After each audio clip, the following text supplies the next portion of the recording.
famous faces made of wax, from musicians and sports stars to politicians. That's the successful formula behind Madame Tussauds. The original Madame Tussauds Museum opened its doors in London. Today it's still drawing crowds, with visitors lining up outside an hour early, even in winter. It's an icon. You need to see it.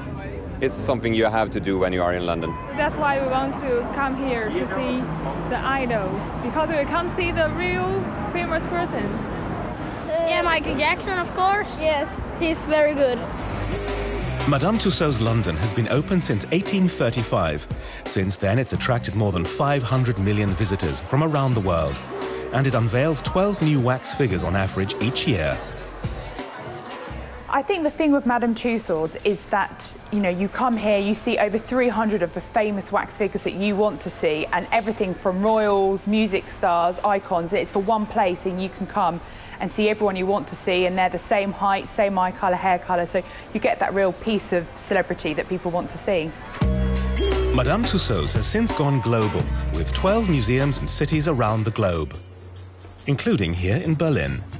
It's 9 a.m. and Gertie Klimpel is closely inspecting each wax figure in the museum. She has just an hour for touch-ups before doors open.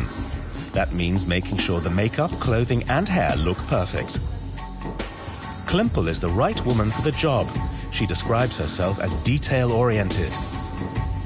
Klimpel is one of several members of what's known as the clean-up squad at Madame Tussauds. It takes the most time to touch up this figure of Robbie Williams, for instance, because we have women who snuggle up to him and leave makeup stains behind. Sometimes his belt is even undone because they want to see what kind of underwear he's got on. His scarf is messed up, his hair's messy. He needs lots of work. A lot of work also goes into making the wax figures. The first step is known as the sitting, which involves taking about 250 measurements of a famous person. If a star is too busy for the 2-hour sitting, he has to send the wax artists his sizes and video clips of himself. Then it's time to match the hair and eye color. The figure is sculpted in clay on an iron skeleton, with the head made separately. The clay model is used to create a plaster mold, which is then coated in wax. The hair is implanted strand by strand. Makeup is the final step. Each model takes 4 months to make on average and costs about 200,000 euros. This is a figure of Austrian pop singer Christina Stürmer. Marie Tussaud founded the first museum in London. She was an art instructor in the French court in the late 1700s. At 17, she started making wax molds of famous people. During the French Revolution, she was captured and forced to make death masks for aristocrats who'd been beheaded. In 1802, she left for England. Tussaud created an assortment of wax figures and took them on tour across the country. She spent more than 30 years on the road. She founded the first Madame Tussauds in London. Today, the other museums pay tribute to her legacy and her achievements.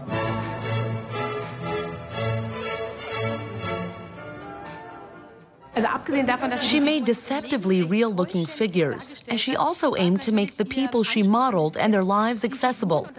Being able to show a Benjamin Franklin or to see a Voltaire and to get a sense of how tall he was and his facial expression, that was a great thing, and that's why people came in droves to see it.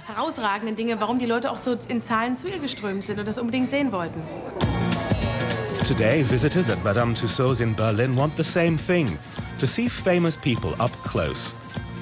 Each museum unveils new figures on a regular basis, and that means young people get the chance to see the latest celebrities. But the classics are still popular too. Visitors can even try on their clothes.